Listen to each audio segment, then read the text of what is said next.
নমস্কার বন্ধুরা, কেমন আছেন সবাই? আমি রিঙ্কু শাখের রান্নাঘরে আপনাদের সবার নিমন্ত্রণ। আপনার উদ্দেশ্যে দেখা আসি মটরশুঁটি গাছ কিন্তু আমাকে প্রায় শেষের দিকে গাছ নষ্ট হয়ে গেছে। তাই সে খুঁটে খুঁটে বেশ খানিকটা মটরশুঁটি তুলে নিয়ে এসে বীজ ছাড়াই নিছি। আজকে মটরশুঁটি দিয়ে একটা নিরামিষ দারুণ একটা পদ রান্না করব, যেটা বানাইতে যেমন সহজ, অবশ্যই তো দেখতে লোভনীয়, খাইতে স্বাদ তো হইবই। পুরো ভিডিও দেখতে হয় না, শরীরে আপনাকে খুবই ভালো লাগবে। উনান জ্বালায় কড়াই চাপাই দিছি আর মটরশুঁটির সাথে একটা আলু কাটে নিছি। আলু কিন্তু মটরশুঁটির সাথে ভালো করে ধুয়ে পরিষ্কার করে নিছি। এবারে আলু মটরশুঁটি সিদ্ধ চাপাই দেবো।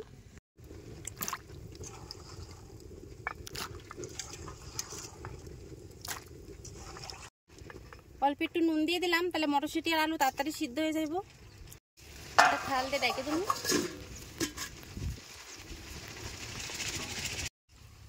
2 ঘন্টা আগে বেশ খানিকটা আতপ চাল ভিজায় রাখছিলাম। চালটা ভালো মতনই ফুলে গেছে। আর এদিকে মটরশুঁটি আলু সিদ্ধ হইতে হইতে আতপ চাল আর তার সাথে কিছু মশলা এখন আমি বাইটে নেবো।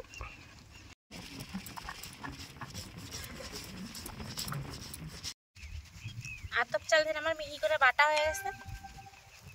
এবার মশলা বাটে নেবো।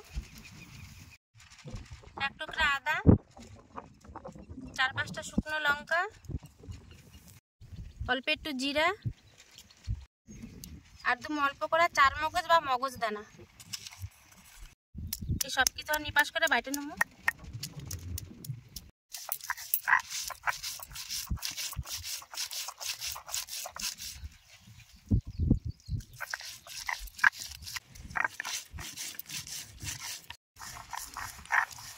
আমার মশলা বাটা হয়ে গেছে। এবার মশলা উঠাই নেবো আর দেখুন মটরশুঁটি আর আলু সিদ্ধ হইল নাকি।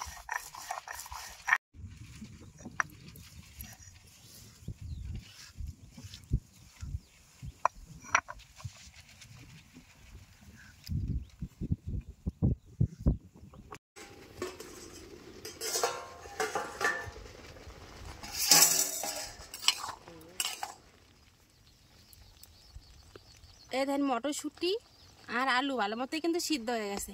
এবারে নামাই হেলাম। এই সিদ্ধ করে মটরশুঁটি গুলা পাটা পুঁতে আদা বাটা করে নেব। পড়ে যাস না।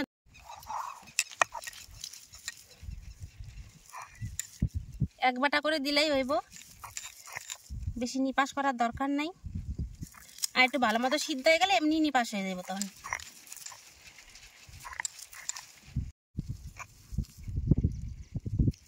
এই শুটি করা আমার বাটা হয়ে গেছে। দেখেন এরকম হয়েছে বাটাটা, পুরো একবার চিটালো আঠা আঠা। সব কটা মটরশুঁটি এখানে আমি করে বাইটে নেবো।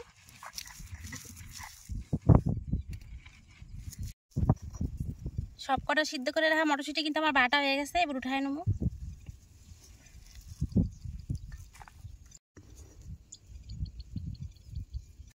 এই বাইটে রাখা মটরশুঁটির মধ্যে আমি কিছু আরো উপকরণ দিয়ে দেবো। কি কি দিয়ে আসেন আপনাদের একবার দেখা দিই। কাঁচা লঙ্কা কুচি দিলাম প্রথমেই, স্বাদ মতো নুন, পরিমাণ মতো হলুদ, বেশ খানিকটা আতপ চাল বাটা। যদি আতপ চাল বাটা না দিতে চান অবশ্যই আপনারা বেসন বা কর্নফ্লাওয়ারও কিন্তু দিতে পারেন। আর দুমো সিদ্ধ করে রাখা আলু,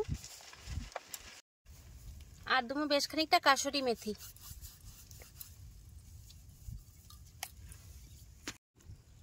এবার তুমি খুবই সামান্য হাতে করে কটা গোটা জিরা। এই সমস্ত কিছু হাত দিয়ে ভালো করে মাখাই নেবো।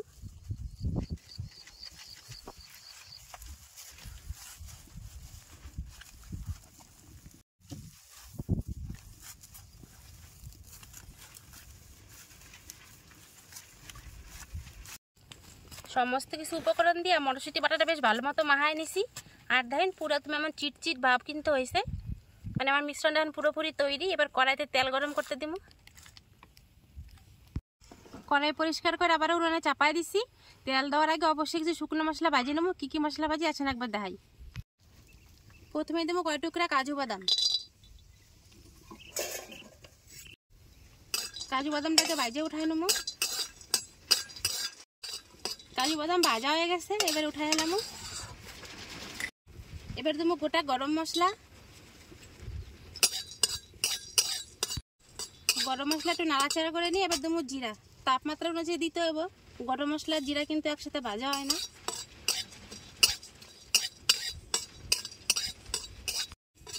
জিরা গরম মশলা ভালো মতো ভাজা হয়ে গেছে, এগুলো নামাই হলাম। কড়াইতে দিব এবার সাদা তেল। এবারে মাহায় রাখা মটরশুঁটিগুলো ছোট ছোট পুকুরির আকারে আমি তেলের মধ্যে দিয়ে দেবো। আপনারা চাইলে কিন্তু এই পুকুরির সাইজটা ছোট বড় করতে পারেন।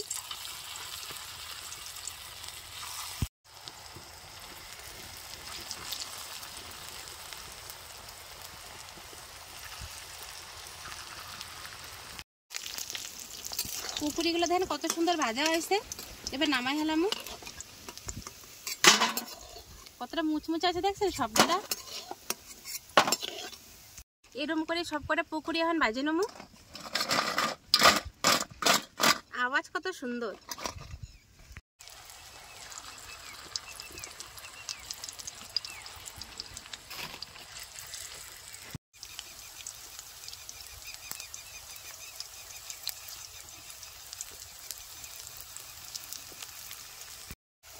বাকি সমস্ত পুকুরিগুলোর মতো এই পুকুরিগুলো দেখেন বেশ সুন্দর লাল লাল করে ভাজা হয়ে গেছে, এবারে উঠাই নেবো।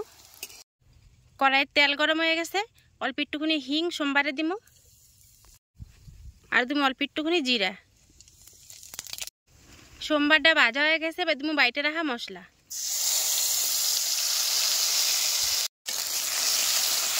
মশলা ভালো করে কষাই নেবো।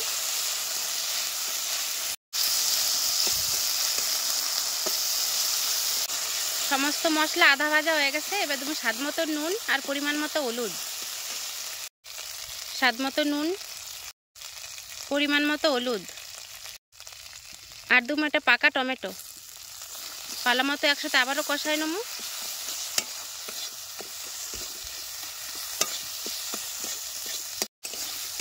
উনানের আঁচটা কম রেখে সমস্ত মশলাপাতি ধরেন ভালো মতো কষাই নিছি। কত সুন্দর তেল ছেড়ে আইছে, বেশ সুন্দর কিন্তু ভাজা ভাজা হয়েছে। এবার দিলাম গরম জল, পরিমাণ মতো গরম জল দিয়ে দিলাম। মশলা কষায় তো গরম জল দিয়ে দিছি, এর জলটা ফুটতে লাগুক, ততক্ষণে বাইজে রাখা গরম মশলা, কাজু বাদাম আর জিরা একসাথে বাইটে নেবো।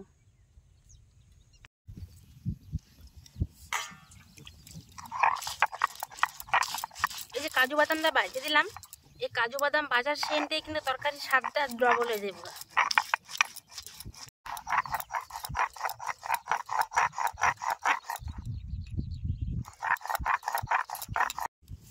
এই মশলাটা আমার বাটা হয়ে গেছে, এবার উঠাই নেবো।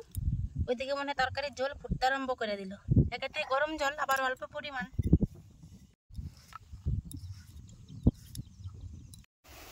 তরকারি দেখেন কত সুন্দর ফুটতে আরম্ভ করছে।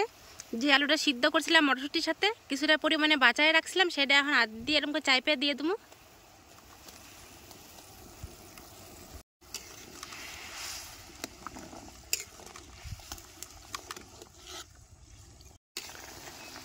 তরকারির ঝোল কিন্তু ভালো মতনই আমার জাল হয়ে গেছে। এবার বাইজের হ্যাঁ মটরশুঁটি ছোটো ছোটো পুকুরিগুলো দিয়ে দেবো। সবটি দেবো না, কটা রাখে দেবো ভাজা খাওয়ার নিগা। ব্যাস এই কটা রাখে দিলাম ভাজা খাওয়ার নিগা, আর এই কটা ঝোলের মধ্যে দিয়ে দিলাম। একটু আস্তে করে নাড়াচাড়া দিয়ে দেবো। পুকুরিগুলো ঝোলে দেওয়ার ঠিক 1 মিনিট পরে কিন্তু বাইটে রাখা মশলাটাও দিয়ে দেবো। এখন আজকে রান্নাটা যেহেতু সম্পূর্ণ নিরামিষ, তাই কিন্তু আপনারা চাইলে এই তরকারি নামানোর আগে উপর থেকে অবশ্যই কিন্তু অল্প একটুখানি ঘি দিয়ে নামাতে পারেন।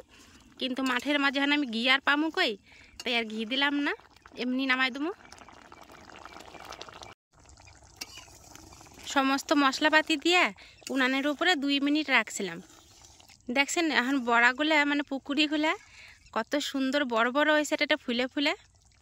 আর যে আলু সিদ্ধ করে দিয়েছিলাম না হাত দিয়ে ডইলা, সে আলুর নিগা আর ওই যে কাজু বাদাম বাটা নিগা তরকারিটা বেশ সুন্দর ঘন হয়েছে কিন্তু। এবারে নামাই হলাম। নামানোর আগে উপর থেকে একটুখানি চিনি দিয়ে দেবো, নিরামিষ তো, তাহলে নুন আর জালের স্বাদটা ঠিক থাকবে।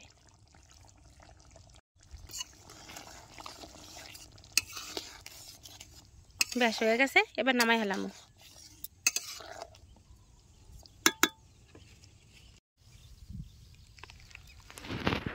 দেখলেন তো কত অল্প সময়ে সহজভাবে মটরশুঁটি দিয়ে কত সুন্দর একটা রান্ধতে হলাম, তারপর পুরোপুরি নিরামিষ।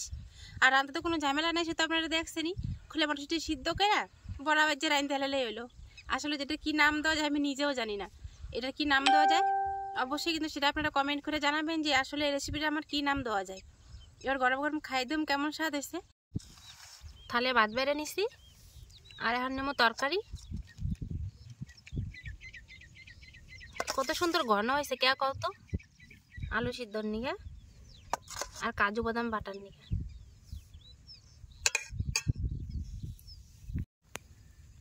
দেখেন তো বন্ধুরা লোভ লাগে কি না, এমন করে সাজিয়ে যদি কাউরে খাইতে দিই যে কোনো মানুষ কিন্তু অনায়াসেই খাইতে চাইবো। আর এই বড়াটা শুধু খাইতে আমাকে কেমন স্বাদ হয়েছে।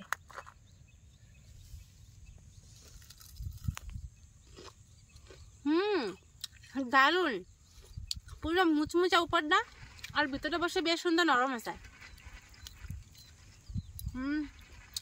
দারুণ ফাটাফাটি হয়েছে, ফাটাফাটি। এবার ভাতের সাথে তরকারিটা খাই দিই কেমন হয়েছে। আর দেখেন কত সুন্দর নরম হয়েছে এগুলা।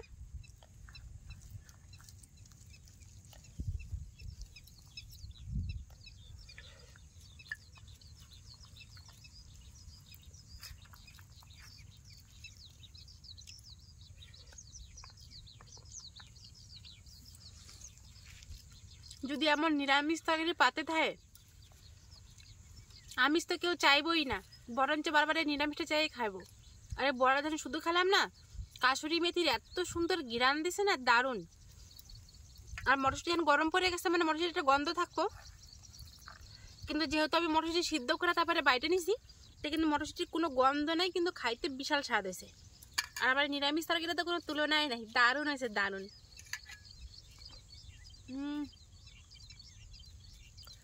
অসাধারণ স্বাদ।